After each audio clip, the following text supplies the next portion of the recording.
আপনার মনে হইতেই পারে যে জিমে যাওয়া বা রেগুলারলি ট্রেইন করা শুধুমাত্র আপনাকে ফিজিক্যালি ইমপ্রুভ করবে এবং চেঞ্জ করবে। কিন্তু কনসিস্টেন্টলি ট্রেইন করতে থাকলে একটা পর্যায়ে যেয়ে আপনি খেয়াল করবেন যে আপনার মাইন্ড পুরাপুরি রিওয়্যার হয়ে গেছে and your body is just the by product. সব ইনফ্লুয়েন্সারদেরই একটা কমন ক্যাচ ফ্রেজ হচ্ছে জিম যাওয়া আপনাদেরকে ডিসিপ্লিন শিখায়। কিন্তু কেউ বলে না এক্স্যাক্টলি কিভাবে।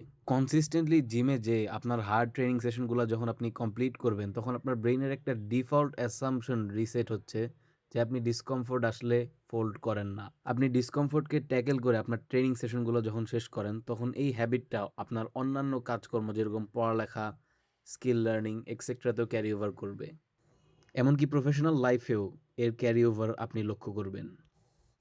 একটা বেসিক টেস্ট আপনারা করেন। রেগুলারলি জিমে যাওয়া শুরু করেন এবং ট্র্যাক করেন আপনি টাইম মতো ঘুমে যাচ্ছেন কিনা, পেন্ডিং কাজ ঠিক মতো শেষ করতেছেন কিনা। 30 দিন পর আবার চেক করেন। বেশিরভাগ মানুষ দেখবে একটা শিফট দেখা দিচ্ছে। আমাদের কালচারে কিন্তু শর্টকাটের অভাব নাই। এক্সামে মারবো কপি, চাকরিতে লাগাবো কানেকশন। জিম হচ্ছে এমন একটা জায়গা যেখানে কোনো শর্টকাট আপনি লক্ষ্য করবেন না। আর থাকলেও there are serious repercussions to every shortcut. Gym যাওয়া আপনার ব্রেইনের শর্টকাট ক্রেভ করার যেই টেন্ডেন্সিটা, এটা অনেকটা কমায় দিবে। জিমে যাওয়ার একটা আন্ডার এস্টিমেটেড বেনিফিট হচ্ছে কনফিডেন্স বা সেলফ ইমেজের মধ্যে যেই ইম্প্যাক্টটা থাকে সেটা। অনেকেই মনে করে যে কনফিডেন্স বা সেলফ ইমেজের কথা উঠাইলেই হয়তোবা আপনার ফিজিক খুব ইমপ্রুভ করছে, এটা নিয়ে আপনি ভাব মারতেছেন বা অন্য কিছু। কনফিডেন্স বলতে এইটা না। কনফিডেন্স আপনি তখন গেইন করতে পারবেন যখন আপনি খেয়াল করবেন যে আপনি ট্রেন করবেন বলছেন এবং ঝড় হোক, বৃষ্টি হোক, বাদল হোক, জিমে গেছেন এবং you can prove yourself যে আপনি যেই গোলটা সেট করছেন সেটা অ্যাচিভ করার জন্য আপনি যে কোনো কিছু করতে পারেন। অ্যান্ড অফ কোর্স যখন আপনার ফিজিক্যাল ফিটনেস ইমপ্রুভড হবে, তখন আপনি লার্জ ক্রাউডসের সামনে বা ইন এ গ্যাদারিং আরও কনফিডেন্টলি নিজের স্পিচ প্রেজেন্ট করতে পারবেন এবং আরও কনফিডেন্টলি মানুষের সামনে নিজেকে প্রেজেন্ট করতে পারবেন, যেটা প্রিভিয়াসলি অনেকে পারে না because of the physical insecurities. যখন আপনি রেগুলারলি এক্সারসাইজ করবেন, you will feel a different level of mental clarity. জিমে বিভিন্ন ধরনের এক্সারসাইজ আপনার ফুল ফোকাস ডিমান্ড করবে আর আপনাকে ডিস্ট্র্যাক্টেড হওয়ার কোনো চান্সই দিবে না, unless you scroll your phone between sets. But এটা সবার জন্য অ্যাপ্লাই করবে না। যাই হোক, যখন আপনি এই ফোর্সড প্রেজেন্স এর থ্রু নিজেকে ফোর্স করবেন একটা টাস্কে ফোকাসড হওয়ার জন্য, তখন আপনি এই জিনিসটার ক্যারি ওভার অন্যান্য জিনিসে অবশ্যই নোটিস করবেন। আর আলটিমেটলি এটা আপনাকে মেন্টালি স্ট্রেসড হওয়া থেকে বাঁচাবে এবং আপনাকে দিবে মেন্টাল ক্ল্যারিটি। জিমে যাওয়াটা আপনাকে শিখাবে যে একটা জিনিস আপনি চাওয়ার সাথে সাথেই কখনো পাবেন না।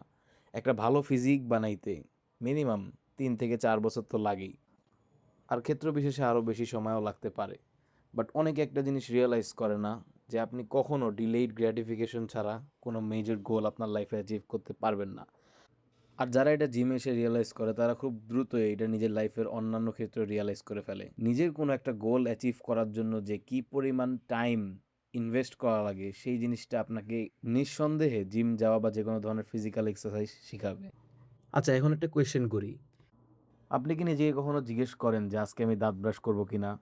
না, বিকজ ক্লিন দাঁত নিয়ে বাইরে যাওয়া বা দাঁত ব্রাশ করে বাইরে যাওয়া আপনার আইডেন্টিটির একটা পার্ট। ঠিক তেমনই যখন আপনি রেগুলারলি এক্সারসাইজ করবেন অথবা জিমে যাবেন এবং আপনার হার্ড ট্রেনিং সেশনগুলো এবং আপনার হার্ড এক্সারসাইজগুলো আপনি কমপ্লিট করবেন, তখন আইডেন্টিটি লেভেলে আপনি একটা শিফট দেখবেন। তখন আপনার প্রশ্নটা এইটা হবে না যে আজকে আমি জিমে যাব কি না, তখন প্রশ্ন হবে যে আমি আজকে জিমে যাব কখন। একটা আইডেন্টিটি লেভেলে যখন আপনার এই চেঞ্জেসগুলো আসা শুরু করবে, তখন আপনার হেজিটেটিভ ডিসিশনসগুলোও চেঞ্জ হয়ে যাবে। এই ভিডিওটা দেখার পর আপনার যদি জিমে যাওয়া স্টার্ট করা বা ফিজিক্যাল এক্সারসাইজ স্টার্ট করার ইচ্ছা থাকে, তাহলে আমার জিমে যাওয়া স্টার্ট করা নিয়ে ভিডিওটা দেখে আসতে পারেন, যেখানে আমি একদম ডিটেলড আলোচনা করছি from start to finish, how someone can start going to the gym today, how to choose your first gym, how to start doing your workouts, and how to train regularly. বৃষ্টির কারণে আমার regular set আপে ছাদে যে video বানাইতে পারতেছি না দেখে ঘরের থেকেই ভয়েস ওভার দিয়ে ভিডিও বানাইতেছি, but I am not gonna stop any time soon. So yeah, ইনশাল্লাহ নেক্সট ভিডিওতে আপনাদের সাথে আবার দেখা হবে। আসসালামু আলাইকুম ওরহমতুল্লাহি ওয়া বারাকাতুহু।